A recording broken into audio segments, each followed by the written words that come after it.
Hey guys, it's your girl Kizzy Rock, and yes, Kizzy Rock is my birth given name. Happy Thursday. Happy Thursday morning, guys. I want to say hey to all my subscribers, new as well as seasoned. I got a word for you.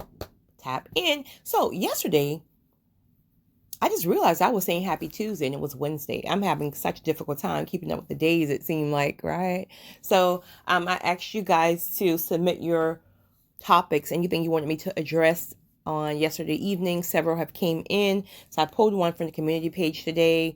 So I wanted to address her topic, and it is a few things I'm going to tie up all together. That's woman empowerment, women in business, boundaries, as well as a quick update on the homeless gentleman. So I'm going to tie everything together. So I want to start with women empowerment. That looks different for each person, honestly. For me, women empowerment is truly about being your true, authentic self first, knowing exactly who you are, right? Being very confident in who you are. That has nothing to do with external things because I promise you, I just don't.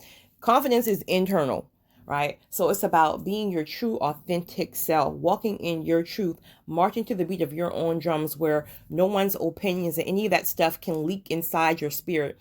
Of course, there's individuals who are ordained to speak into your life that can be pastors, that can look like mentors, spouses, friends, etc.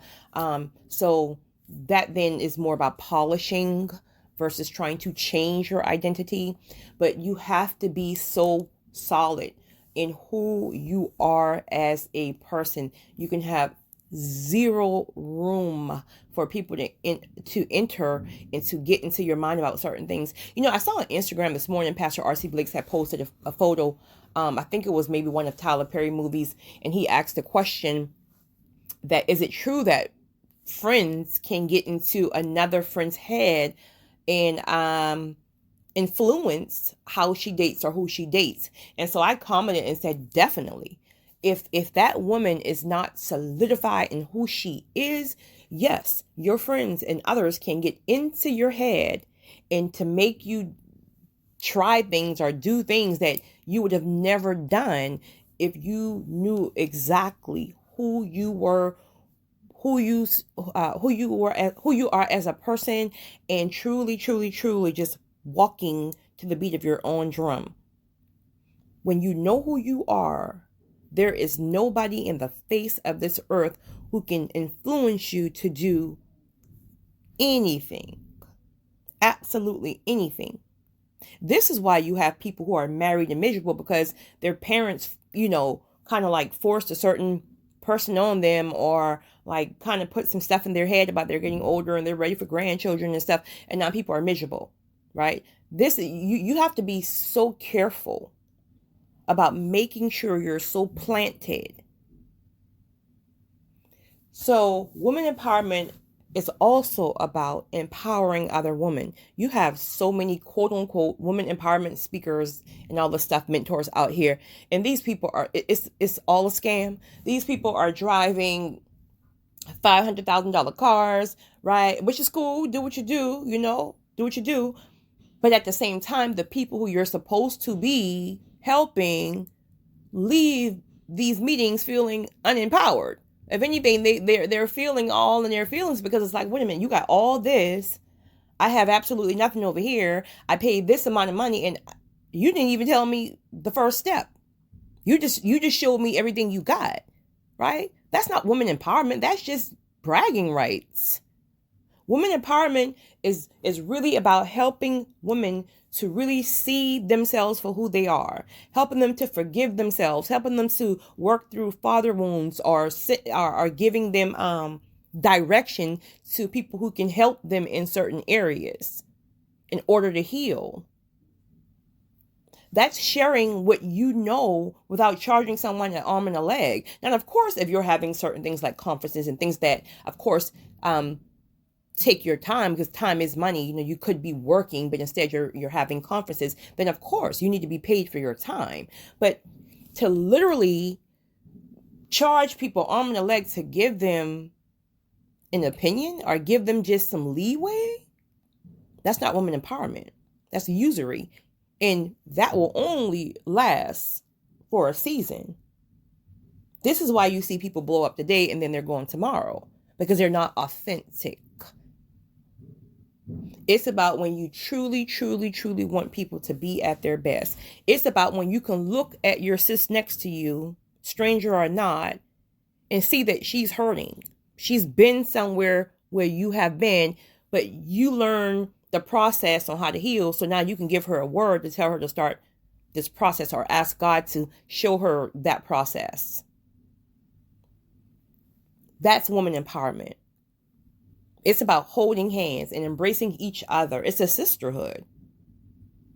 Now, of course, again, everyone doesn't want to heal, right?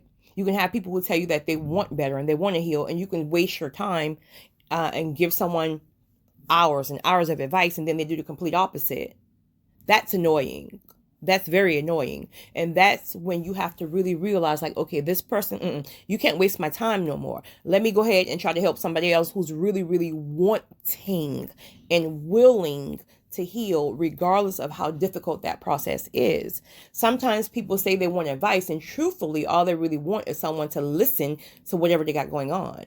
So now I've learned to say, all right, do you want my advice and my opinion, or do you want me to listen? Let me figure this out from the jump so I can know now how to monitor my energy and not waste my time. If you just want me to listen about this trifling dude, I'll listen. But if you want my opinion, I'm going to give you my opinion. Don't be in your feelings either, right? So that's what women empowerment is about. It's just about being your true, authentic self, knowing you can do any and everything you want to do, knowing that you march to the beat of your own drums, knowing that you are unique, knowing that no one else can touch you, because that's your lane. If anyone else can touch you or shift you, you are not solidified in your purpose and your calling and in your truth and in your confidence, etc. So work on that area, because once you work on that area and become solid in that area, you talking about confidence. You talking about God opening doors for you, because now you have fruit to share. Next thing, women in business. Women in business. I mean, that's really what's happening now. I do think I've met a lot of women who, it's almost like maybe some of them were probably told they could never do something, or maybe within their families' generations, like women were kind of held back from doing powerful things. So it's almost now like you got women who are just, it comes across as just very aggressive and like competitive to men. Like, oh, I can do better than this dude. I can do this and that. I mean, listen, women in business is powerful. Like, you don't even have to say anything. It speaks for itself. You don't have to be out here sitting here trying to compare yourself to a man.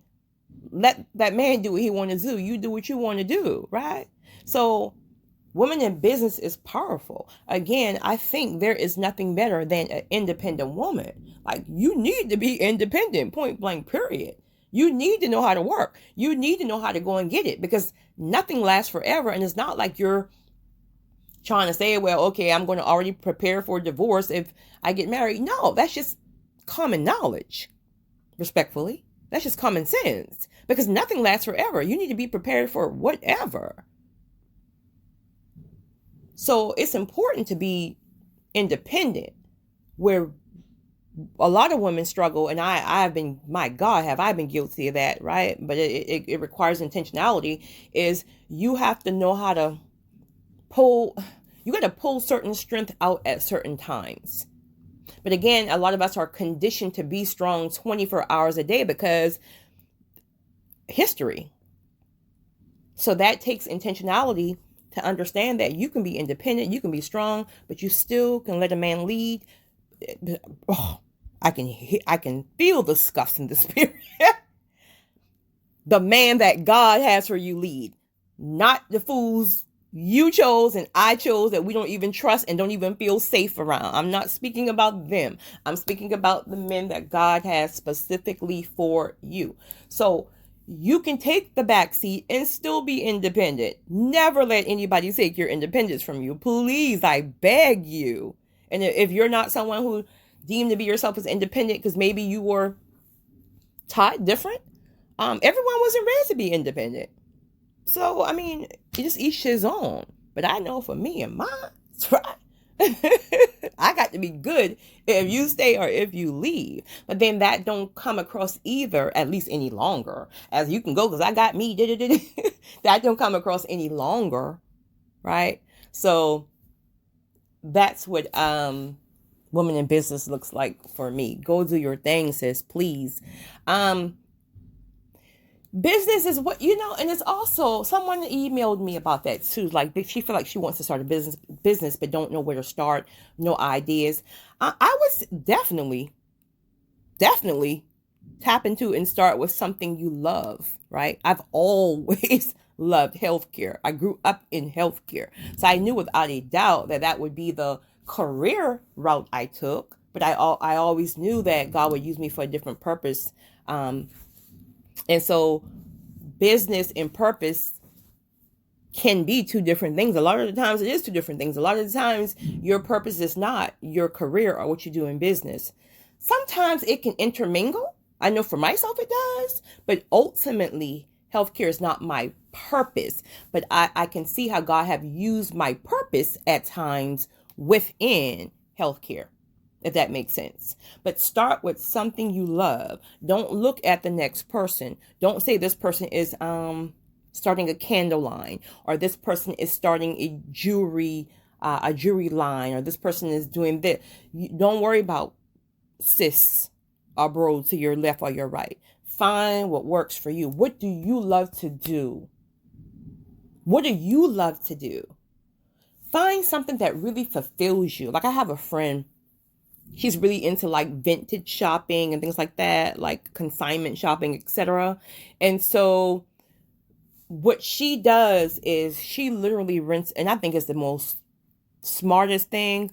She rents a storage unit, right? And so the pieces that she finds, these can be antique, dressers and sofa tables, etc. But they're like vintage pieces that she finds for like a very, very, very discounted price.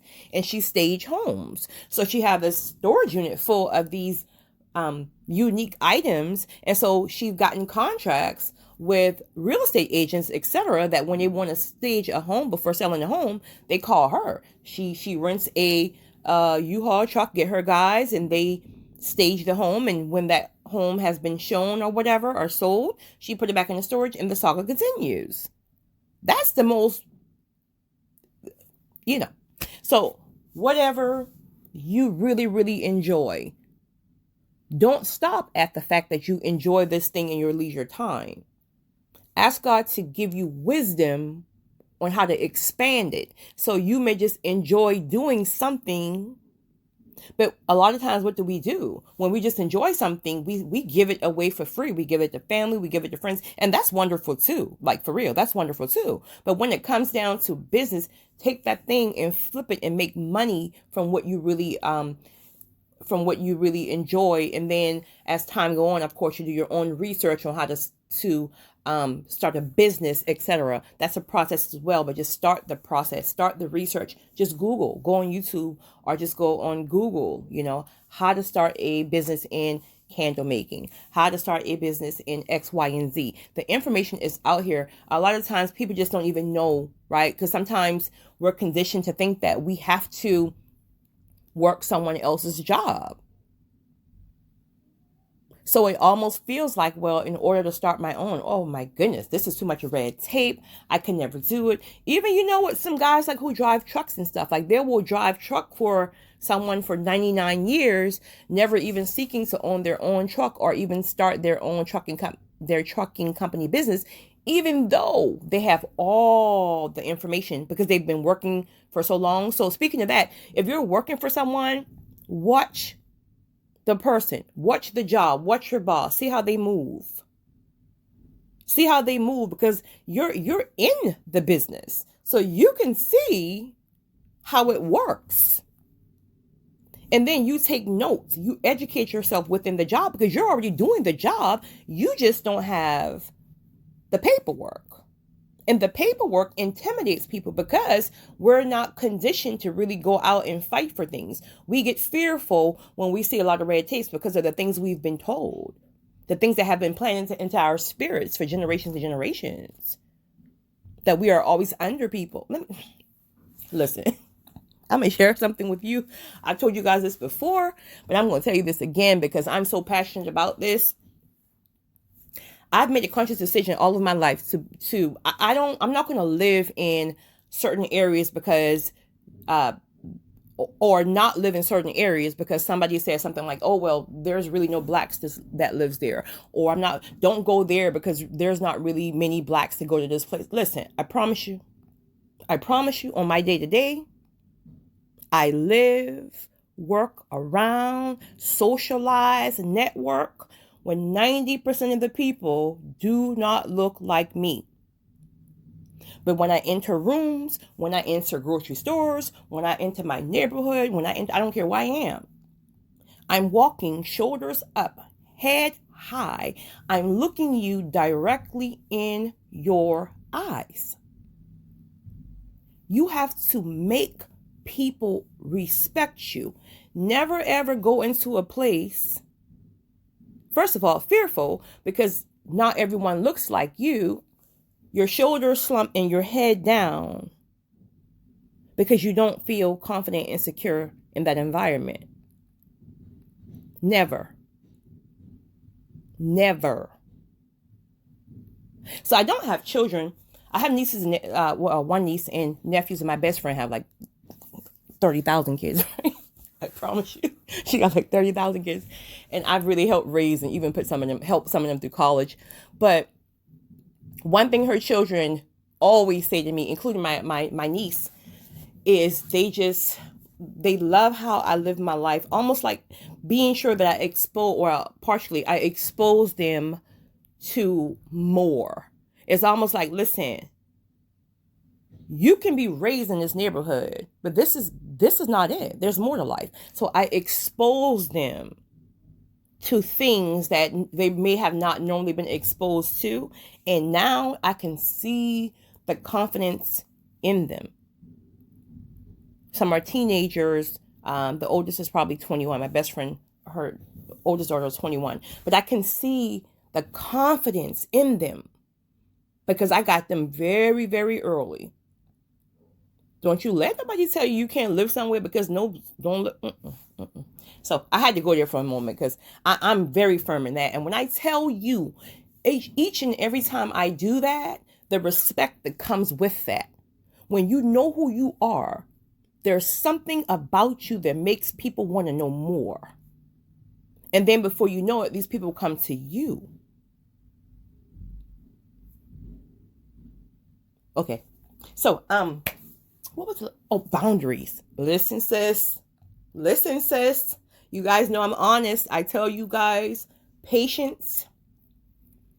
It was something else. Definitely patience and boundaries. But there's a third thing that I say is not my strong point. It's patience, boundaries, and something else. Meaning, I've made a conscious decision last week that I will no longer say I don't have patience or I don't know how to put up boundaries because I'm an empath. I won't keep saying that. I will be honest to say it's not my strong point, but I am working on it. I have to be intentional about it. In order for it to work, I have to be intentional. I don't know if it will ever be easy for me per se, but I'm being intentional about doing the work. Boundaries, God, boundaries for an empath is absolutely crucial. There is absolutely no way around it. Why? Because again, an empath feels what someone else feels. So if I'm next to you and you're sad, even though you're smiling, I'm feeling your sadness. Let me give you an example. Oh, but speaking of that, you said you like me when I give examples. So, okay, speaking of that, back in September, I bought my mother a car. She had gotten into a car accident or someone hit her, same thing, a few months prior. So I went home to get her a car. we had been riding around all day trying to find her a car. I know she had loved the car that she had, but this particular car that she had, it's kind of, not that it's rare, but it was almost hard to find the specific color because everyone loved that color. And so I picked her up and we went around looking for cars. And I would say things like, okay, mama, do you like this car, that? And she would say, yeah. But even though she was saying, yeah, I felt exactly what her spirit was feeling. I knew she wasn't happy. In fact, it was almost like she was settling. And I don't believe in settling, right? I don't believe in settling. So she was just saying yeah to make me happy. She was saying yes because, I needed to get back out of town and, handle business. But then I was like, So when I went home or went back to my hotel that night, I did some extensive research. And I have to find her this car that she had because I don't believe in settling. I don't believe in the word no, meaning they were saying that, well, there's just no car in that color, available. But I did extensive research. Make a long story short, I found that car. So I picked her up the next day. She thought we were going to find one of the cars that she had liked a little bit, but I took her to the lot in the very same car. And in fact, the car was a newer model, same color, but a newer model than what she previously had. Instantly when she saw that car, her spirit, listen, I felt the excitement in her spirit. I mean, she was physically excited, but I felt it. So an empath feels things. You can be dating a guy, you can be hanging around a guy for whatever reason, and this guy can really be going through a heartbreak. This girl really broke his spirit. But of course, we know most men don't show emotions. So a man will cover that thing up with words and with even probably just wilding out. But an empath, you feel it. So it's like you're sitting next to me. You're telling me, oh, no, I'm over her. That was years ago. But you literally carry his heartbreak, or you can feel his heartbreak, I should say. Well, you carry it too, right? You feel it. So what happens is you want to fix it. You want to fix it because you don't want to feel it yourself. So it's almost like I got to do what I have to do in order to fix this situation because I'm carrying this thing and I'm sad and I don't want to be feeling sad. And you can't fix it. I mean, you just can't. But that's the whole point of boundaries. You have to know that you can't fix it. And you have to know that it's not your responsibility. All you can do is pray for people and do your part, whatever God tells you to do. Right? So people who are empaths, it is crucial for you to have boundaries. People who have never had boundaries set in childhood will also struggle. Meaning you kind of just, your parents weren't like really... like orderly, meaning you do homework this time, you make your bed every day, at dinner, 5:00, everybody eat 5:00, we only eat at the table, then, or like, especially if you had military parents, then you probably are good with boundaries. But the individuals who grew up in household, like, everyone eats a different time. You may eat in a room. I eat outside. I eat in the den, and everybody just eat whenever they want to eat. You eat 3:00. When I'm hungry at 7, I do my homework whenever I just get to it, but there's no set time. Like if you came from one of those households where there was like no structure and boundaries put in place, you will have a hard time putting boundaries in place even for your children. This is probably why you can have a child that you put on punishment, a 7-day punishment from their cell phone, and 2 days later, if that, the punishment is no longer in place because the boundaries were never really, that structure and stuff was never really set for yourself. So I'll give you another example. Since you asked about the homeless guy, I'll throw this in. Yesterday, the state is going to help him, but it's going to be after the holidays. So I had to wait until I hear from the Spirit on how to move again, when to move. I'm very intentional about that. God had been clear to me from the very, very jump, since the time I found him almost frozen to death, that he cannot be back in the street. There's just no way. It's too cold outside. I remember opening the door last night to let my dog outside for a second, and it hit me like, it is freaking cold out here. Like, please, God, please send. people to help homeless people all around the world, right? People like, well, just go to the shelter. Well, you got things involved. Some people, mental illness, have them from not even realizing that they can go to a shelter. And then two, keep in mind, shelters are overcrowded during this time of year in this winter season. So a lot of people just don't even have the option to go to a shelter. So anyway, God had been clear that he couldn't go back on the street until I find either his family or the state to get involved to get him and put him properly wherever he's going. So yesterday, I called him and I said, I'm going to swing by the hotel. I'm going to go ahead and pay this room up for a month, right? But I know I needed to do it strategically because anything could happen. I mean, he have stage 4 cancer. I mean, they gave him a very, very limited time to live. So something can happen. But the way I have it set up is that I still only pay weekly, but it's paid up for a month, if that makes sense. Anyway,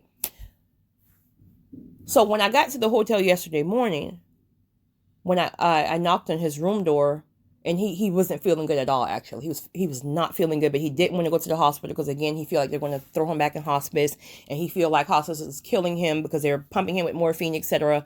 So he'd rather just deal with that pain. I guess his Budweiser and his Four Loko helped the pain, he says. So, of course, he got all that going on inside there, right? Four Loko. I didn't even know they still make Four Loko, right? But anyway, so when I walked in the room, I said, listen, I have to have a conversation with you. He said, okay. So I said, your room is good for a month. Now, keep in mind, he has stage 4 cancer. So it has already metastasized his brain as well.